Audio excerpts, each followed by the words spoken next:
नमस्कार मंडळी. आयुष्यातील खरे सुख कथा हे चार मित्राच्या जीवनातील. आयुष्य जगत असताना कित्येक वेळा आपण ते खऱ्या अर्थाने जगणे विसरून जातो. वेळ निघून जाते, मग वाटते हे तेव्हा केले असते तर बरे झाले असते.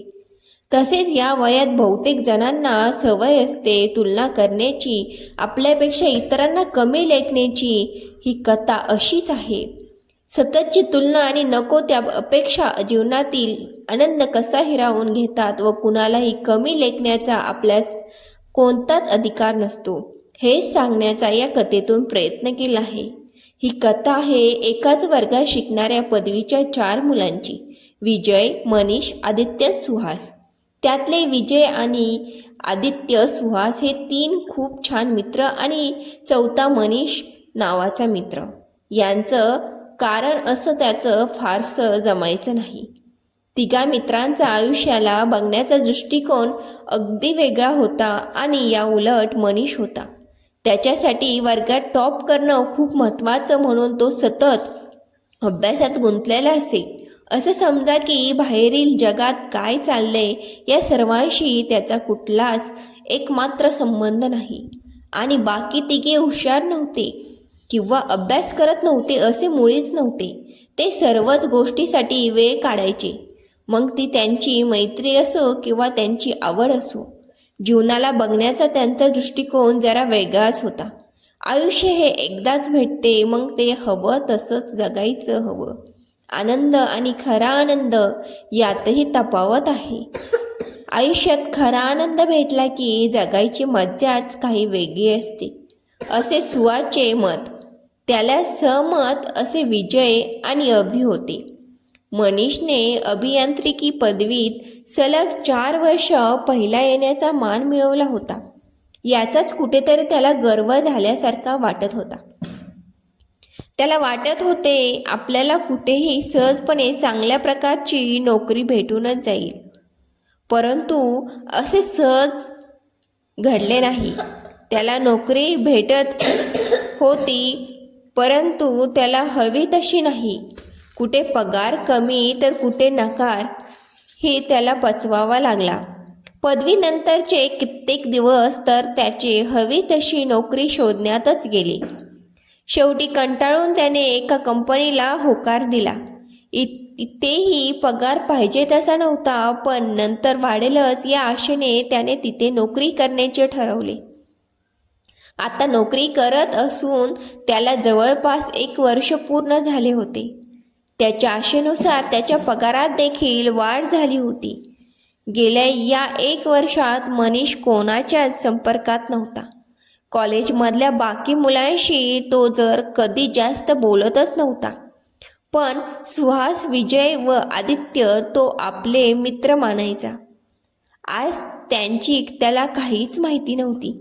कुठे आहे, काय करतात, काहीच माहीत नव्हते. घरापासून दूर राहून नोकरी करणे, प्रमोशनसाठी सतत धडपड करणे आणि मेसचं जेवण हे सर्व सहन करूनही पाहिजे तशी पोझिशन न भेटणे आतल्या आत मनीषला कमकुवत करत होते.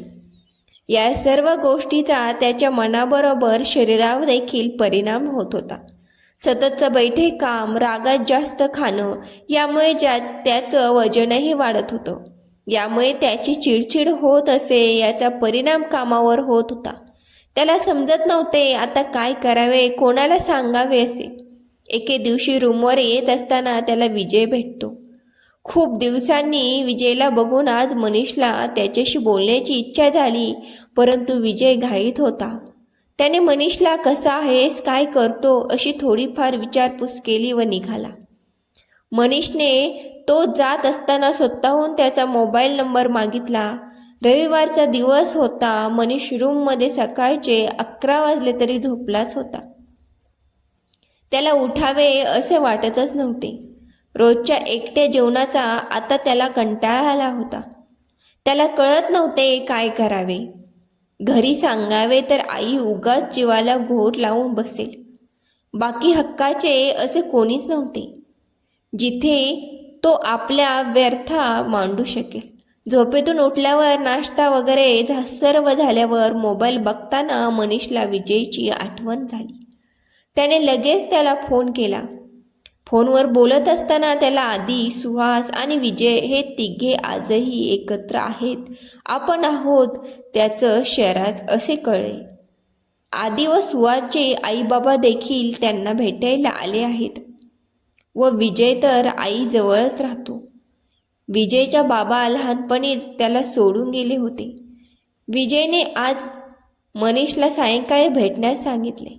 हॉटेलची पत्ता त्याला सांगून फोन ठेवला. मनीषच्या रोजच्या प्लॅनमध्ये आज कुठेतरी वेगळा बदल झाला. विजयशी बोलून त्याला खूप बरं वाटलं. थोडं मन रितं झाल्यासारखं वाटत होतं. सायंकाळी मनीष ठरलेल्या वेळेत त्या हॉटेलमध्ये पोहोचला. तिथे अगोदरच एका टेबलवर विजय, सुहास आणि अभि बसलेले होते. विजयच्या हातात कसलं तरी पुस्तक होतं आणि बहुतेक त्यावरच त्याची चर्चा चाललेली होती. मनीष तिथे जाताच आदित्य व सुहास त्यांच्याकडे बघतच असतात. एकदम फिट असलेला मनीष आज गोलगप्प्यासारखा झाला होता. त्याला बघून सर्वांनाच आनंद झाला. गप्पा चालू असतानाच मनीषने विजयला विचारले, कसले पुस्तक आहे ते? विजय क्षणभर थांबला व सुहासकडे पाहत म्हणाला, हे पुस्तक आहे the great Marathi writer Suhas Deshmukh. आता मनीषने सुहासकडे बघितले. काय तुझं पुस्तक? तू कधीपासून लेखक झालास? हे भाऊच तिसरं पुस्तक आहे. अभि म्हणाला, वाव. बाकी अजून काय करतोस तू? लेखन करतो व त्याचबरोबर खाजगी क्लासेस घेतो. अर्थात आवड व निवड दोन्हीही जोपासतो. मध्येच आधी बोलला, मी डान्स क्लास घेतो व जिम ट्रेनर आहे. ओ, म्हणूनच इतके फिट आहात तुम्ही. पण तू? मध्येच अभिने विचारले. त्याचा तो प्रश्न तिथेच थांबवत विजय म्हणाला, अरे सोड ना ते सर्व. मला सांग, काय खाणार? तुला वाटेल ते सांग, आपलंच हॉटेल आहे. म्हणजे?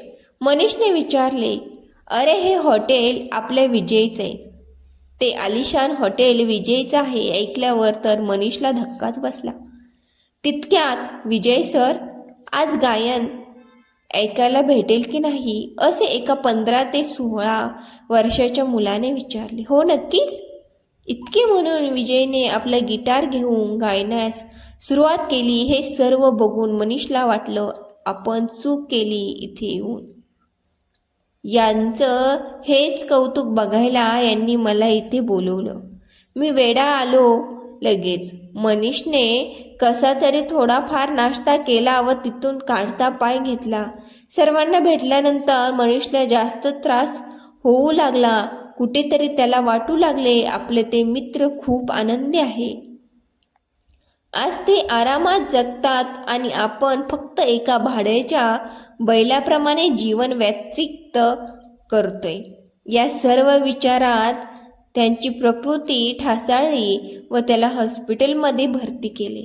ही बातमी विजयलाही कळाली. त्या सायंकाळी ते तिघे मनीषला भेटण्यासाठी आले. डॉक्टरांशी बोलत असताना सुहासला कळले, मनीषला कसला तरी तणाव आहे म्हणून त्याची अशी अवस्था झाली आहे. मनीषला भेटून ते आपापल्या घरी पोहोचले. सुहासला मात्र अस्वस्थ वाटत होते. मनीषला इतके कसले टेन्शन आले असावे की त्याची आज अशी अवस्था झाली आहे, हे कळायलाच हवं. यातून त्याला बाहेर काढणं गरजेचं आहे. असेच 2-3 दिवस जातात.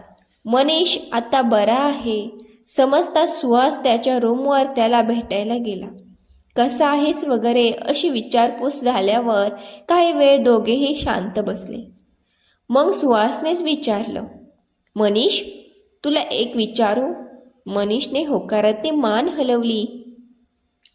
तुला कसलं टेन्शन आहे? काय टेन्शन? कोण? बोल. तुला असं काहीही नाही. तू बोलतोय ते चुकीचं आहे. असं मी बोललो तो ते चुकीचं आहे की तू बोलतो ते? हे बघ मनीष, त्या दिवशी डॉक्टरांना भेटलो तर तेव्हा मला समजलं तुझी ही अवस्था सततचा विचार करून झाली. यातून त्यांनी तुला लवकरात लवकर बाहेर काढण्यास सांगितले. बरं चल, एक मित्र म्हणून नको सांगू, मी एक लेखक आहे व तुझी कथा लिहितोय असं समजून तर सांग.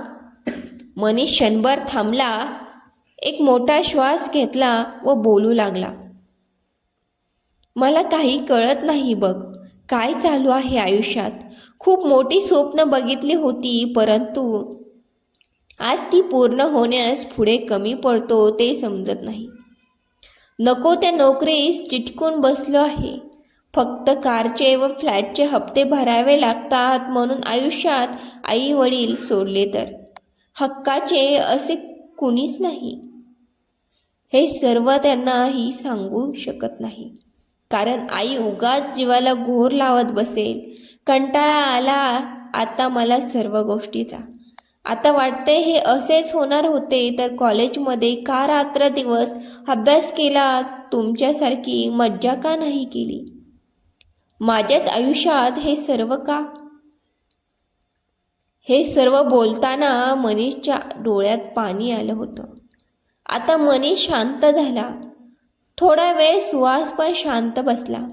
मनीषला पाणी दिले. आता सुहासने बोलण्यास सुरुवात केली. हे बघ मनीष, मी जे बोलणार आहे आता, यातल्या काही गोष्टी तुला पटणार नाही. कदाचित तुला मी सांगण्याचा रागही येईल, परंतु मी जे आत्ता सांगणार आहे तेच खरं आहे. सर्वप्रथम तू मला सांग, तुला नोकरीला लागून फार तर 1 वर्ष झालं असणार, बरोबर? मग तू कार आणि फ्लॅट हे दोन्ही का घेतले? याची तुलना खरंच गरज होती का? तुझं लग्न वगैरे झालं असते तर गोष्ट वेगळी होती. मला नाही वाटत सध्या तुला गरज होती. आज तुला एकटेपणा जाणवतो आहे कारण तू कॉलेजला असल्यापासून सर्वांपासून दूर दूर राहत गेला. तू सतत तुलना करत गेला. तू फक्त पहिला यावा यासाठी अभ्यास केला कारण तुला प्रिय होती ती, त्यानंतर होणारी श्रुती, कौतुक. तू प्रत्येक गोष्टीपासून स्वतःला दूर ठेवलं फक्त यासाठी की अभ्यास व्हावा. पण तू पुढच्या आयुष्याचा विचार कधीच केला नाही. आजचाही विचार केला नाही. हवं तसं जगला नाही. आज तुला त्याचा त्रास होत आहे.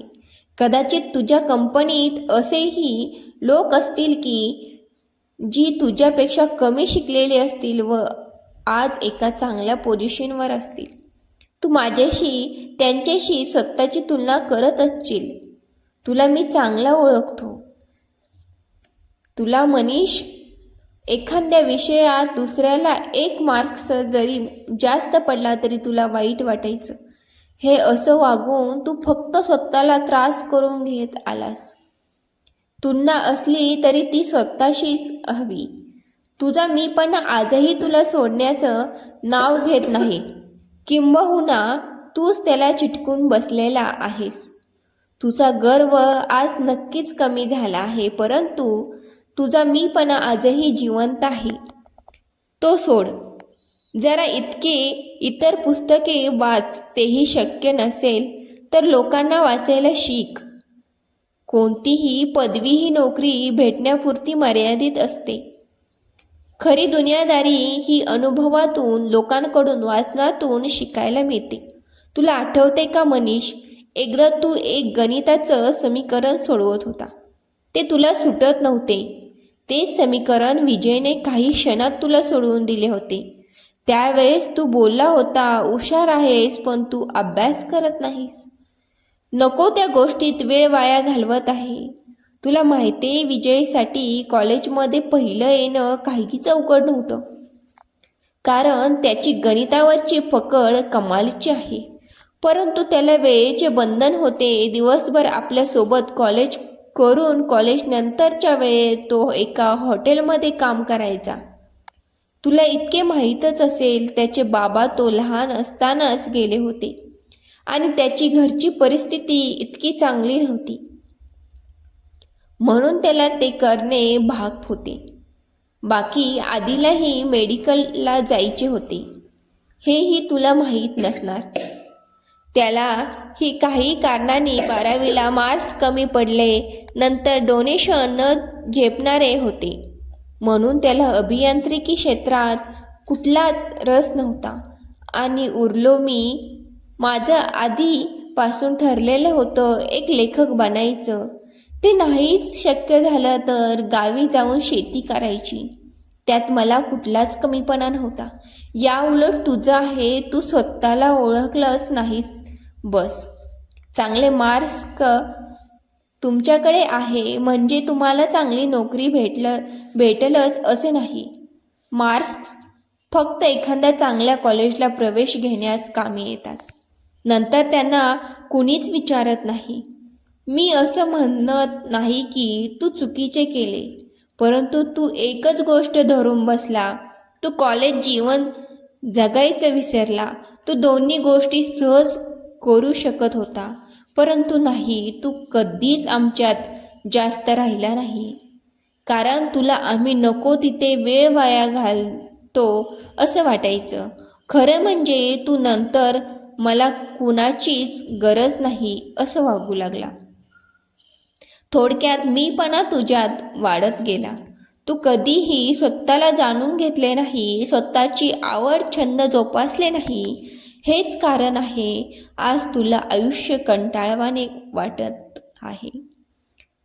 कंपनीत जास्तीत जास्त काम करून तुझ्या मनावर तर परिणाम झाला, त्याचबरोबर तो शरीरावर देखील झाला. या सर्व गोष्टीचा तुला आज त्रास होत आहे. तुझं वजन तुला कमी करायचं आहे, पण त्यासाठी लागणार वेळ तुझ्याकडे नाही. मग सांग, जिथे स्वतःसाठी वेळ नाही अशा दिखाव्याचा काय फायदा? ज्यांच्याकडे पैसा, कार, बंगला असला पाहिजे म्हणजे ती व्यक्ती सुखी असे मुळीच नाही. हा केवळ दिखावा. तू तेच करत आहे. तू कार घेतली, खरंच तुला तिची गरज होती का? तुझं ऑफिसही इथून फार काही दूर नाही. त्याचे हप्ते भरताना आज हातात काहीच उरत नाही, म्हणून तुझी चिडचिड होते. जिथे आपल्याला आनंद नाही, ज्या गोष्टीत खरे सुख नाही, अशा दिखाव्याचा काय फायदा? जीवनात एक तर चांगले मित्र असावे, नाहीतर मग मन रमेल असा एखादा चांगला छंद हवा. म्हणजे एकांत व एकाकी पण ह्यावी होत नाही. आज मी लेखक आहे याचं श्रेय मी आज कुठेतरी माझ्या दोन्ही मित्रांना म्हणजे आदी आणि विजयला देतो. कारण मी पहिले पुस्तक लिहिले ते आमच्या मैत्रीवरच. तेच पुस्तक इतरांना जास्त आवडले. त्यामागची माझी मेहनत तर होती, परंतु विचार कर, जर ते माझ्या आयुष्यात नसते तर मी मैत्रीवर इतकं लिखाण कदाचित केलं नसतं. विजयचंही तसंच आहे. त्या हॉटेलमध्ये काम करण्याचाच त्याला खूप फायदा झाला, म्हणूनच आज त्याचे इतके मोठे हॉटेल आहे. त्याच्या हॉटेलचे विशेष म्हणजे तो स्वतः तिथे गातो. काही लोक मुली खास त्याचं गायन ऐकण्यासाठी हॉटेलमध्ये हजेरी लावतात व तो ते श्रेय आम्हाला देतो, कारण कल्पना आमची होती आणि अदीने काही दिवस नोकरी केली व नंतर कंटाळवाणे वाटले म्हणून व स्वतः फिट राहावे म्हणून जिम सुरू केली. यात मी व विजयने त्याला हातभार लावला. तुला तर माहीतच आहे असेल, फिटनेसच्या बाबतीत तो जरा जास्त जागृत आहे. म्हणजे समस्या आमच्या जीवनात होत्या आणि आहे, परंतु गरज असते तुम्ही त्यावर कशी मात करता त्याची. आज कशीही परिस्थिती असो आम्ही सोबत आहोत, हे सुद्धा आमच्यासाठी जगायला पुरेसे आहे. तुझी समस्या खूप छोटी आहे, तू तिला मोठी बनवत आहे. हे सर्व बोलून सुहास थांबतो. चल, खूपच झालं, काही चुकलं असेल तर मला माफ कर, येतो मी, असं म्हणून तो जाण्यास निघतो. सुहास थांब, तुझं पुस्तक भेटेल का मला? हो नक्कीच, हे घे माझे तिसरे पुस्तक, आशा आहे तुला नक्की आवडेल. सुहास घरी जाऊन बराच वेळ झाला होता, परंतु तो मागे मनीषसाठी अनेक प्रश्नचिन्ह सोडून गेला होता. मनीषनेही त्यावर शांत विचार केला. त्यालाही कुठेतरी सुहासचं बोलणं पटत होतं आणि त्याला प्रचंड असा स्वतःवर रागही येत होता. ज्या मुलांना आपण टाइमपास करणारे समजत होतो, मुळात ती मुलं खऱ्या अर्थाने कॉलेज जीवन जगली व आजही माझ्यापेक्षा चांगलं आनंदी जीवन जगत आहे. मी जर त्यावेळेस त्यांच्यापासून दूर राहिलो नसतो तर आज कदाचित परिस्थिती वेगळी असती. ज्या मुलांना आपण नावं ठेवली, आज वाईट परिस्थितीत तीच काम आली. त्याला आता स्वतःच्या विचाराची लाज वाटू लागली. तो या सर्व विचारातच झोपी गेला. सकाळी उठून आज तो सर्व आटपून ते पुस्तक वाचण्यास बसला, ज्याचं नाव होतं जीवनातील खरे सुख. ते पुस्तक बराच वेळ तो वाचत बसला. थोडे पुस्तक वाचून त्याला समजले, हे पुस्तक थोडे फार सुहासने त्याच्याच तिघांच्या जीवनाशी निगडीत लिहिले आहे. त्यातून त्याला अजून एक गोष्ट समजते. विजयला एक गायक व आदिला एक चांगला डॉक्टर व्हायचं होतं, परंतु आजही ते तिथे आहे, त्यात आनंदी आहे. कारण एक स्वप्न पूर्ण नाही झाले म्हणजे सर्वच संपते असे नाही. ती अपूर्ण स्वप्नच तर जगण्याची खरी मजा देतात. आज ते तिघेही त्यांच्या व्यवसायाबरोबर त्यांचे छंदही जोपासत होते. सुहास तर चांगला लेखक आहे हे या पुस्तकावरूनच समजते, परंतु विजयही त्याच्या हॉटेलमध्ये गाऊन स्वतःबरोबर इतरांनाही आनंद देत होता. तसेच अभि डान्स क्लास घेऊन लोकांच्या वजनाबरोबर त्याचं टेन्शन देखील कमी करत होता. 2 ते 3 दिवस डॉक्टरांनी मनीषला आराम करण्यास सांगितले होते. मनीषने तेच केले. या 2-3 दिवसात त्याने सुहासचं संपूर्ण पुस्तक वाचून काढले. त्याचा परिणाम त्याच्यावर झाला होता. ते पुस्तक कुठेतरी खोल विचार करण्यास भाग पाडणारे होते. बऱ्याच गोष्टी मनीषला त्या पुस्तकाने शिकवल्या. आज सकाळी लवकरच मनीषने सुहासला भेटायला गेला. सकाळी मनीषला आपल्याकडे आलेला बघून सुहासला आनंद तर झाला, पण त्याच्या चेहऱ्यावर प्रश्नचिन्ह दिसत होतं. ते मनीषने ओळखले. अरे बसच आलो, तुला कुठे जायचे तर नाही ना? मनीषने विचारले. नाही, अजून वेळ आहे, बस ना तू, सुहास म्हणाला. मी तुझं हे पुस्तक देण्यास आलो व तुझी बाकी 2 पुस्तके मला हवी आहे, भेटतील ना? अरे विचारतोय काय, त्यात नक्कीच भेटतील. आणि हो, मी कार विकत आहे, मनीषने सांगितले. असं अचानक? हो, मी ठरवलंय आता ज्या गोष्टी डोक्याला रिकामा व्याप करता त्या नकोच आहेत आयुष्यात. तसंही तू म्हणत होता तेच खरं. त्या कारचा वापर मी किती कमी करतो, फक्त दिखावा तर आहे तो. तुला राग आला का माझ्या त्या दिवसाच्या बोलण्याचा? अरे सुहास, मुळीच नाही. खरं सांगू, त्यासाठी वाटेल तितकी आभार मानले ना मी ते कमीच आहे. तुझ्या या पुस्तकाने व त्या दिवसाच्या बोलण्यानेच आज मी हा निर्णय घेत आहे आणि तो योग्य आहे. अशाच थोड्या गप्पा करून मनीष सुहासची बाकी 2 पुस्तके घेऊन जाण्यास निघाला. जातावेळी त्याने सुहासला घट्ट अशी मिठी मारली व येतो मित्रा म्हणून निरोप घेतला. सुहासच्याही डोळ्यात नकळत पाणी आलं. त्याला वाटले नव्हते जो बदल मनीषमध्ये हवा होता तो इतक्या लवकर बघायला भेटेल. मनीषने कार विकली. काही दिवसातच ती कंपनी सोडली व दुसरीकडे नोकरी शोधली. त्याने आधीची जिम जॉईन केली व डान्स क्लासही. मनीषची दुसरी नोकरी भलेही त्याच्या अगोदरच्या नोकरीपेक्षा कमी पैशाची होती, परंतु इथे त्याला कामही कमी होते. याचमुळे त्याला उरलेल्या वेळेत फिरायला जाणं, लोकांना समजणं शक्य झालं. तो आता नियमित विजयच्या हॉटेलमध्ये जात असत.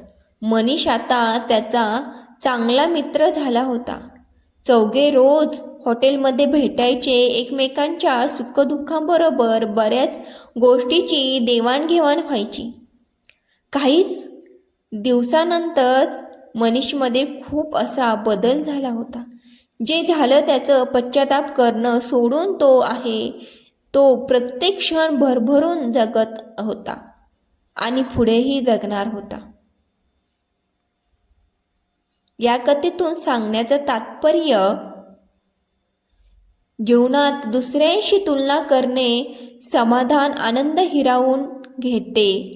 कधीच कुणाला कमी समजण्याची चूक करू नये. नको वाटणाऱ्या समाधान पळवून लावणाऱ्या गोष्टीस दीर्घकाळ चिटकून बसवू नये. कथा आवडली असल्यास मराठी कथासंग्रह या चॅनेलला सबस्क्राईब करा, लाईक करा, शेअर करा. कथा वाचल्याबद्दल, ऐकल्याबद्दल धन्यवाद.